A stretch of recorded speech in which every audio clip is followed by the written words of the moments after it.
Hey, everybody. Randy Patterson here with Boomerocity. As you know, I typically try to catch the bands that we grew up listening to as kids, and I'm talking to the baby boomers here.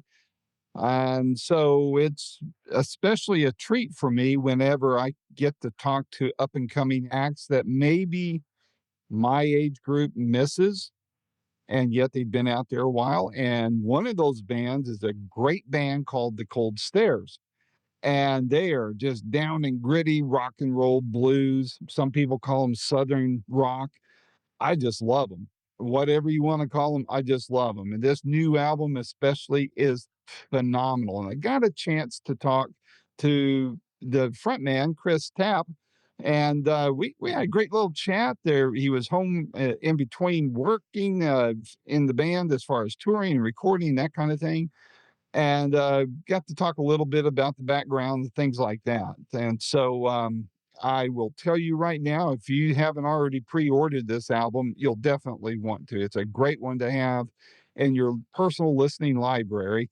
And I can tell you, I am a huge fan of them. So please check them out. If they're coming near you, catch their gigs, support the live acts, because I'm telling you what, it's harder and harder for these guys to make a living. And when they're good, we need to support them every way we can. And while you're at it, after you've listened to this interview, could you please hit like on whatever platform you're watching or listening to this on? Hit subscribe to us so that you're aware of anything new that's coming down the pike. We don't bombard you with junk. We just let you know what we've got going on when we have it going on. And also, if you would, share it with your friends and ask them to do the same thing. So without any further ado, here's my first interview of what I hope are many more to come with Chris Tapp of the Cold Stairs. Until next time, this is Randy Patterson with Boomerocity. Take care. Hello, Hey, Chris. Randy. How's it going? How are you, man? I'm doing Not great. too bad. Good. Good to hear that. Where are you dialing in from? I'm actually in Nashville, Indiana today. Oh, I'm out this week with the wife and trying to she's in government in the little town that we're in, Newburgh, Indiana. And so we're visiting some other small towns in Indiana. She's doing some legwork for government stuff this week. well, good deal. Good deal. We see you get to have some family time this week and get too. So that's Yeah, good. a little bit. Well, hey, thanks for taking the time to meet up with me. I love your guys' work. I love this new album. And so I'm pretty stoked to be able to talk to you. So thanks for taking the time. Yeah, man. Thanks for having me. So we'll cut right to the chase. This album, The Southern, it's your guys' seventh album, is that correct? Studio album? I think that's right. 6th or 7th. Yeah. So what's the story behind it? What led up to you guys putting it together, going in the studio, all that kind of thing? Well, we were trying to decide, we just added Bryce, our bass player, on the last album, Voices, and we're trying to think of kind of where a direction we wanted to go with this record. One of the things that we noticed just kind of traveling around the world and doing interviews, we kept on getting the tag that we were a Southern band. We never really set out to be a Southern band. We're just kind of blues rock, what we are. But I think maybe with my dialect or whatever else, when we get around doing stuff outside of the States, they would always reference us as Southern.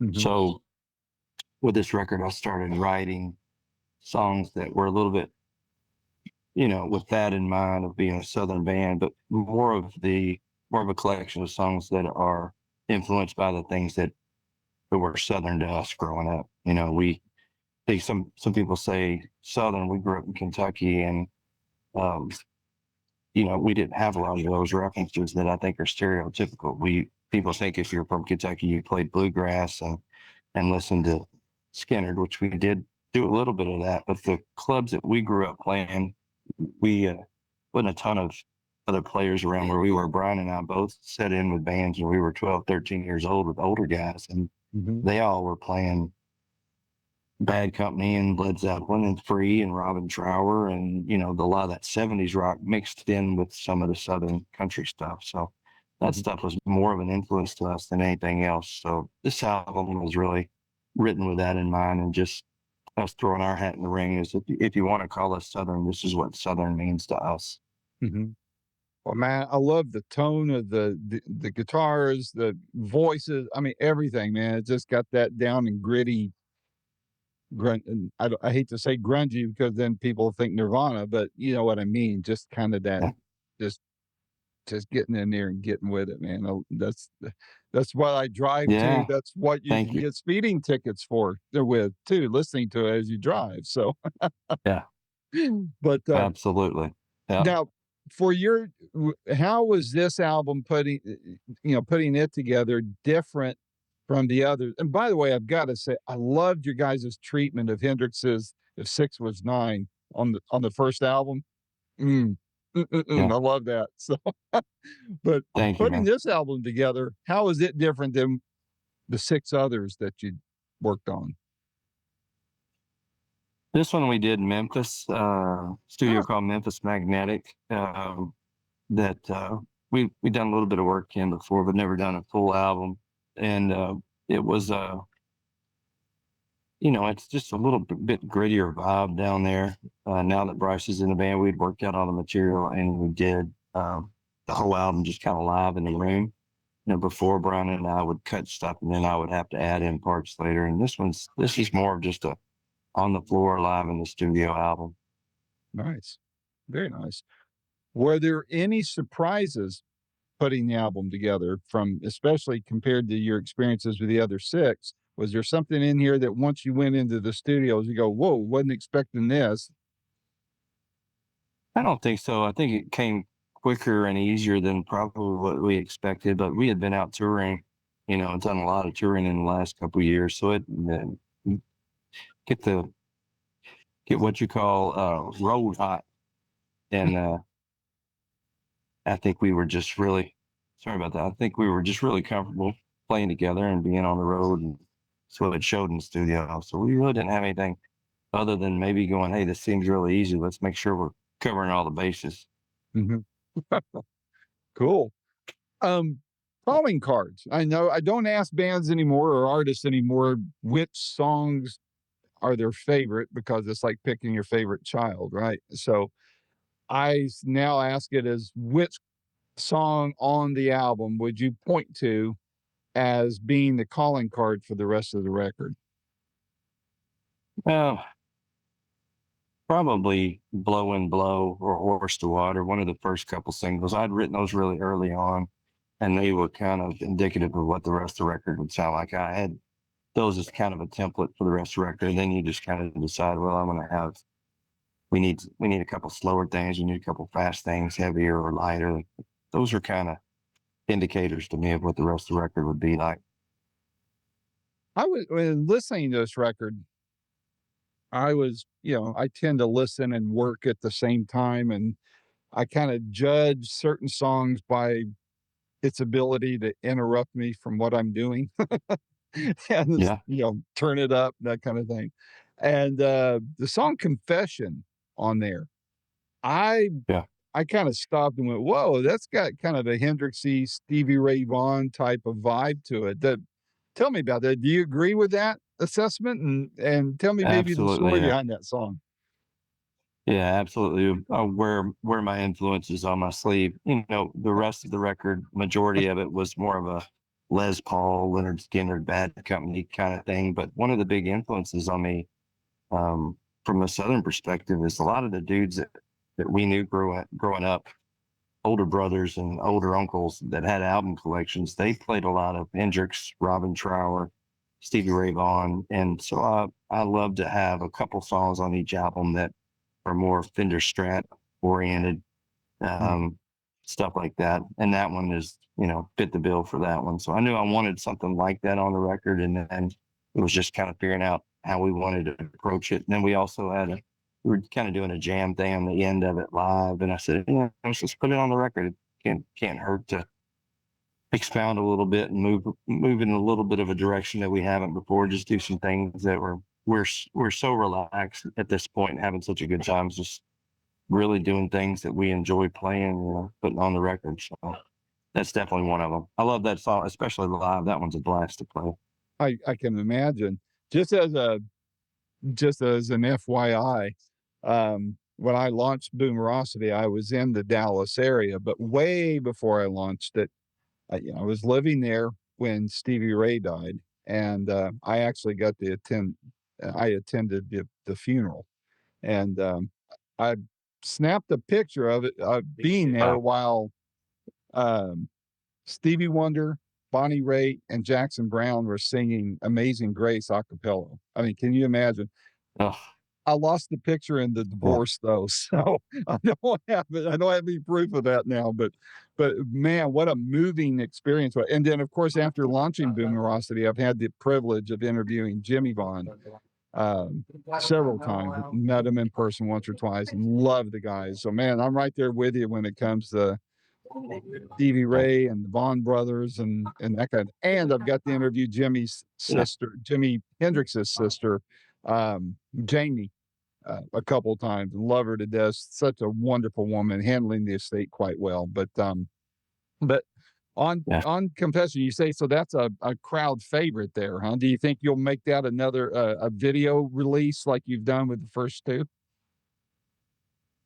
Yeah, I'm not for sure. It's one that we've been playing live, but I'm not sure if it'll be a single or not. Probably not. You know, the way the Spotify works now, you release more single stuff before. You don't really release anything after the album. And I think we're kind of cooked. But I would look for that to have some live. We'll have some live videos of that sooner or later. What's been the feedback from family and friends and even fans that you guys playing this because the album doesn't drop until when? September? September 6th. Yeah. Yeah. So you said you're playing some of this stuff live. What are people saying? What are they that know your catalog so far and hearing the new stuff? What's their reaction? What are they saying? It's been great. We've really been blessed that we're not one of those bands that just has to play stuff off early records. You know, we kind of always played some stuff, had some few things in there that weren't even released yet. And I think it's fun for the fans because a lot of times they'll say, well, I got a little clip of a video of a song I know you guys haven't released or whatever. So at this point, we really don't, there's not much that we go in the studio and record without having played it live in front of some fans. You know, I love to test the water a little bit and feel it out. We kind of know who we are, also who our fans are, and we're comfortable with that. You know. Thinking ahead, because I know this album hasn't even dropped yet, and I know artists don't always like to be asked, well, what's next recording wise or anything like that. But from a little bit different angle, somewhere down the road, as you guys do more recording, what kind of project would you like to put out sometime that you haven't done yet? Is there certain themes, certain genre, anything like that? People you want to work with, that kind of thing. Yeah. This album drops September 6th, but we've already got when we were in Memphis doing this record, we actually finished 23 songs. So this Wow. album has 10 or 11 of those songs. This there will be a Southern part two that follows this record in 2025. That's a continuation of the same idea and feel. The second album is a little bit more bluesy, Oh, but that will follow in 2025. And we talked about calling it something else, but it was recorded at the same time as these songs with the same idea. So we really wanted it to be a continuation of this one. I'm also great. doing a solo album that's called Green that will come out in 2025. The first single comes out July 20th. And um, that's a collection of acoustic resonator songs that I've recorded on Peter Green's National Resonator, which I was lucky enough to buy at auction in London Wow. last year. Yeah, so That's I've cool. been writing and recording with that. So I have a solo album that comes out with that, and then following the Southern, we're already writing and we'll start recording in January for that. Our goal is to have 2 albums out every year moving forward, and at least one new song every 6 to 8 weeks. And I feel like with Spotify and the way things are now, to stay relevant and really push forward, you got to release like that. And we're happy to. We love to write and record, so it's a good thing for us. Yeah, in some ways, that's kind of a flashback to. I mean, I think you're a bit younger than me, but as I was first getting interested in music, it seemed like with some band, even with the Beatles and such, it seemed like you had to crank those records out pretty fast, pretty regularly, and it was a bigger ordeal back then. And now with technology being the way it is, it does seem like fan attention span can get rather short. So doing what you're doing is a very smart thing. Yeah. So Yeah, it's so quick these days, it's hard to keep people's attention. And with us touring, it's nice to have a story. It's nice to have something that's always coming out ahead. We went about a year and a half between the second Mascot record and this album, and it really kind of got stagnant for a while because just so many other bands are releasing so much stuff, and it's easy for us and comfortable for us. We all have studios in our home, and we like to write and record. So there's just really no reason to do it except for being lazy. Reason not to do it except for being yeah. lazy. So Well, gosh, try to apply that Mascots, blue collar work ethic to rock and roll. and it shows. It shows that it comes through with quality. Mascot's such a great company to be affiliated with too, and for you guys to be there, I think they will accommodate what you guys want to do. It sounds like, man, I don't know them all that well. I've got a couple people I deal with there to get interviews like this, and but the artists always seem to be very happy with them, and the quality of music that comes out from Mascot's always very top shelf. So I would almost, Yeah. if it was somebody I'd never heard of, I'd probably interview somebody on their roster just because of the reputation of the label. So, do you guys find Yeah. that to be the case? Yeah, we've been happy with the majority of things. Anytime you're working with a record label, you're working with people that are not necessarily musicians. It sometimes can be a push and pull. And also the way the music business has changed so quickly in the last 2 or 3 years of streaming and after COVID, it's yeah, the world's changing so quickly. Sometimes you butt heads on how things should be released or approached. So you have difficulty with that. The thing with Mascot is we've always really liked, as you said, their roster, their choices of musicians. There's not really anybody that they've signed that doesn't seem like a good choice, a good band. Mhm. Whereas a lot of the other record labels, you have a lot of people on the roster that you wouldn't listen to or wouldn't be fans of. But that's not been the case with Mascot. So we were honored to be on the label, and uh, it's a good deal. Especially the guys in the UK are great. We're really growing a fan base in England, so they've been great. I'm curious about this Peter Green resonator guitar thing. I'm not a musician at all, but I mean, wow. I mean, what a great Yeah. score there. How does it feel? I mean, do you feel any special vibe, playing on there or writing on there or anything It special? was, yeah, it was inspiring from the time I got it. I never dreamed in a million years I'd be able to get it. There was two nationals that he had, and my went right after a national that sold, I think, for like $100,000. It was in Whoa, 1932. Everybody was watching that one, and so as soon as that auction ended, everybody was at that one bidding on it, and I got mine for a stellar deal. I'd sold some stuff prior, just anticipation, just trying to make a run at it, and I just was blessed enough to get it. But yeah, it's been a special guitar. I've used it on a couple things on the Southern, and I'm doing a whole record of just things that were inspired by it, and only using that guitar on that album. It's kind of cool. yeah, I bet. And I can't wait to hear it. So, what's the touring plans for you guys this year? What's coming up?